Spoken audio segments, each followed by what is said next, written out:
Olá, meus amigos, estamos de volta com a nossa aula sobre o Livro dos Espíritos, um livro escrito por Allan Kardec e pelos Espíritos. A gente está voltando aqui, né, para a aula do capítulo 2, Propriedades da Matéria, para que a gente possa entender melhor sem problemas no áudio. Então, nós falamos nas aulas passadas, né, do espírito e matéria e do conhecimento do princípio das coisas. Nós estamos no capítulo 2, da primeira parte do livro, que fala sobre os elementos gerais do universo. Então, a gente vai falar hoje sobre propriedades da matéria. Pergunta 29, vamos lá. Pergunta 29, o que ele traz pra gente? Vou aumentar aqui, pra gente poder ver melhor. Pergunta 29, propriedades da matéria.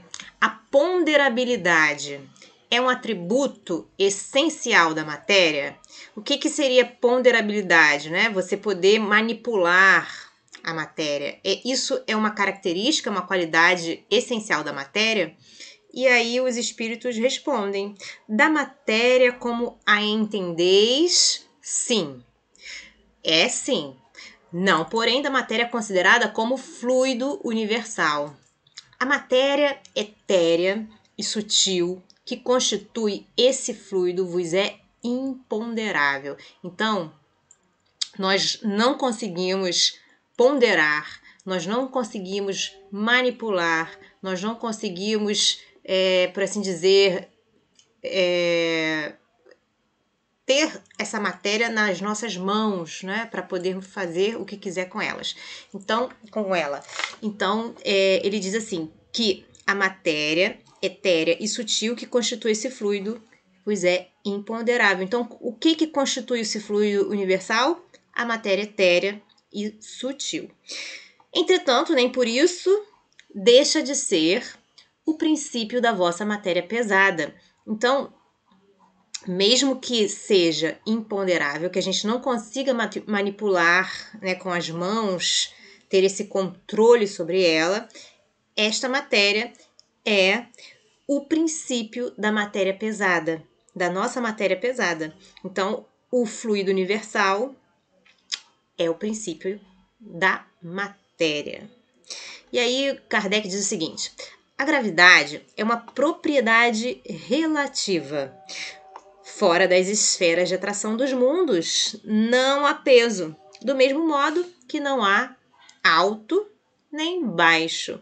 Então, essa lei da gravidade, ela só funciona dentro do nosso mundo físico, tá? Porque fora dele não existe peso e não existe nem para cima nem para baixo. O que é para cima e para baixo não existe.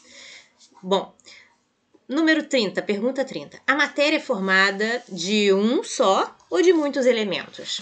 E aí os espíritos respondem: de um só elemento primitivo. Os corpos, que considerais simples, não são verdadeiros elementos, são transformações da matéria primitiva. Então, a matéria é formada de um só elemento primitivo. Ok? E todo o resto que a gente encontra nela são transformações. Pergunta 31. De onde se originam, qual é a origem, né? As diversas propriedades da matéria. Então, qual é a origem das diversas propriedades da matéria? Da onde essas diversas propriedades vêm? E aí os espíritos respondem: são modificações que as moléculas elementares sofrem por efeito da sua união em certas circunstâncias. Então, as moléculas elementares sofrem transformações, sofrem modificações. E aí, por causa dessas modificações, é que a gente vê diversas propriedades da matéria, tá bom? Então, também elas se unem em certas circunstâncias para transformar a matéria. Pergunta 32. De acordo com o que vindes de dizer, então, de acordo com o que ele disse aqui, os sabores, os odores, as cores, o som, as qualidades venenosas ou salutares dos corpos não passam de modificações de uma única substância primitiva? E os espíritos respondem: sem dúvida, Então é isso mesmo. Tudo isso não passa de modificações de uma substância só. Então, e que só existem essas coisas devido à disposição dos órgãos destinados a percebê-las. Então, de acordo com esses órgãos que percebem todas essas coisas, elas passam a existir. Olha que interessante.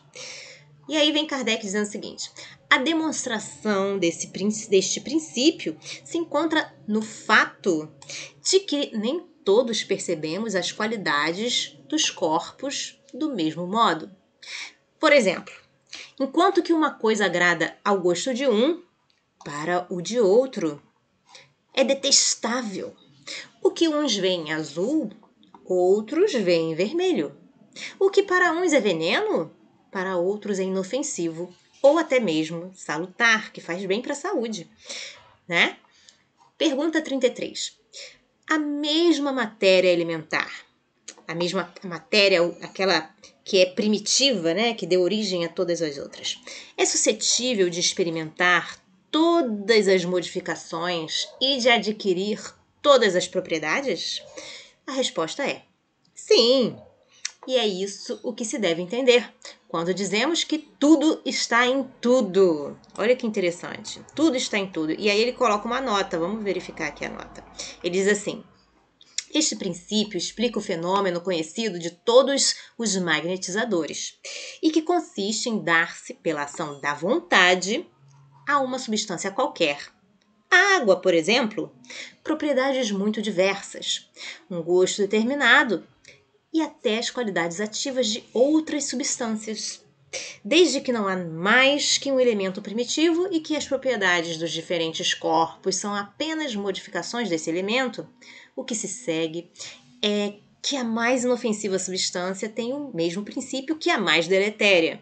Quer dizer, a mais inofensiva, que não faz mal a ninguém, tem a mesma origem da pior substância que faz mal a todo mundo, ou faz mal a algumas pessoas.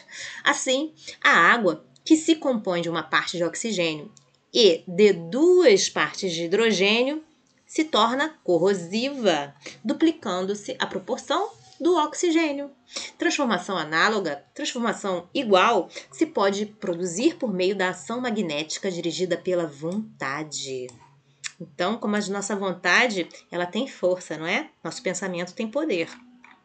E aí, nós estávamos aqui, né, nessa pergunta aqui. E o Kardec ele diz o seguinte sobre tudo está em tudo. O oxigênio, o hidrogênio, o azoto, o carbono e todos os corpos que consideramos simples são meras modificações de uma substância primitiva. Na impossibilidade em que ainda nos achamos de remontar, né, de voltar a não ser pelo pensamento a esta matéria primária, esses corpos são para nós verdadeiros elementos e podemos, sem maiores consequências, tê-los como tais até nova ordem. Pergunta que se segue. Não parece que esta teoria dá razão aos que não admitem na matéria senão 2 propriedades essenciais: a força e o movimento, entendendo que todas as demais propriedades não passam de efeitos secundários, né, que vêm depois da força e do movimento, que variam conforme a intensidade da força e conforme a direção do movimento. Então, será que esta teoria aqui não dá razão a essas pessoas que admitem na matéria somente 2 propriedades essenciais? E aí ele responde, o espírito, o seguinte: é acertada essa opinião, falta somente acrescentar. O que falta? E conforme a disposição das moléculas, como o mostra, por exemplo, um corpo opaco que pode tornar-se transparente e vice-versa. Está bem? Pergunta 34. As moléculas têm forma determinada? E aí os espíritos respondem: certamente, as moléculas têm uma forma, porém não sois capazes de apreciá-la. Pergunta que vem depois. Essa forma é constante ou variável? Resposta: constante, a das moléculas elementares primitivas. Variável, a das moléculas secundárias, que mais não são do que aglomerações das primeiras, porque o que chamais molécula longe ainda está da molécula elementar. Ok? Então, ficamos por aqui na nossa lição de hoje. Eu espero que vocês estejam gostando das explicações e da leitura tanto quanto eu. Desejo a vocês um dia maravilhoso. Deus abençoe. Até a próxima. Tchau, tchau.